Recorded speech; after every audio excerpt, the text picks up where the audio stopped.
बिस्मिल्लाहिर्रहमानिर्रहीम। अस्सलाम वालेकुम। उम्मीद है आप सब लोग खैरियत से होंगे। अल्लाह ताला आप सबको खैरियत से रखे, आमीन। तो आज मैं जो आपसे रेसिपी शेयर कर रही हूँ वो कुल्फ़ी की है, मलाई कुल्फ़ी की, जो बाज़ार में आम मिलती है बिल्कुल वैसी ही बनेगी है। तो मैंने उसके लिए लिया है 1 लीटर दूध। मैंने इसको उबाला दिलाया हुआ है, फुल क्रीम दूध है ये। और आधा कप इसमें मैंने चीनी ली है और आधा टीस्पून मैंने ना इलायची पाउडर लिया। तो ये मैंने 10 गिरियाँ बादाम की ली हैं और 10 ही पिस्ते लिए हैं। जितनी देर हम दूध को पकाएंगे मैं पास खड़ी इसको बारीक बारीक इसको काट लूँगी। अगर आपने मेरा चैनल अभी तक सब्सक्राइब नहीं किया तो रेड बटन को दबाएं और साथ घंटी के निशान को दबाना मत भूलें ताकि मेरी हर नई वीडियो सबसे पहले आप तक पहुंचे। मैंने एक कढ़ाई में दूध डाल दिया, तो देखिए तेज़ आंच पे मैंने इसको उबाला दिला रही हूँ मैं। दूध में उबाल आ गया तो अब हम आंच को धीमा कर देंगे और इसमें मैं इलायची पाउडर भी डाल दूँगी। इसको तब तक पकाना है, इसको दरमियानी आंच पे पास खड़े होकर पकाना है कि इसकी जो क्वांटिटी है ना वो हाफ़ हो जाए। मसलन इसकी जो मिकदार है दूध की वो आधी रह जाए, 1 लीटर से ये हाफ़ लीटर रह जाए।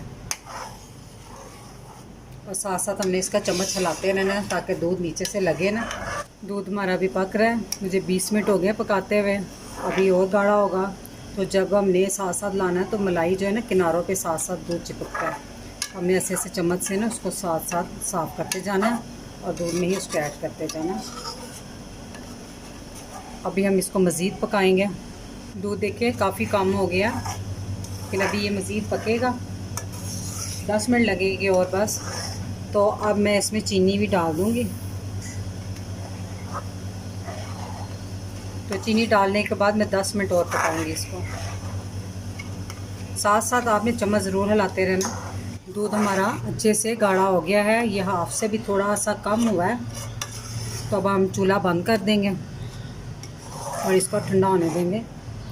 उससे पहले हमने जो मैंने बादाम और पिस्ते आपको बताए थे वो मैंने बारीक बारीक काट लिए थे, तो मैं इसमें मिक्स करके अब इसको ठंडा होने के लिए रख दूँगी।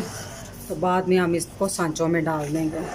दूध ठंडा हो गया तो अब इसे आइस कुल्फ़ियों वाले सांचे में, आप किसी भी सांचे में डाल लें। मैं इसमें अब डालूँगी। तो तकरीबन 1 लीटर दूध था, वो कम होके पक पक के तकरीबन 1.5 पाव रह गया, इतना पकाया। अब हम इसमें डाल देंगे।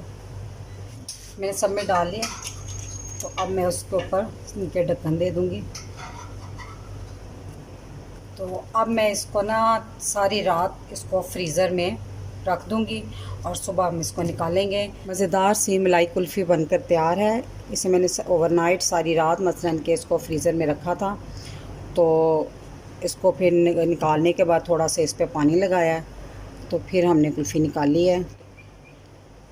मेरी वीडियो को लाइक करें, शेयर करें और मेरे चैनल को सब्सक्राइब करें। इजाज़त चाहूँगी। अल्लाह ताला आप सबको खुश रखे और मुझे अपनी दुआओं में याद रखिएगा। अल्लाह हाफ़िज़।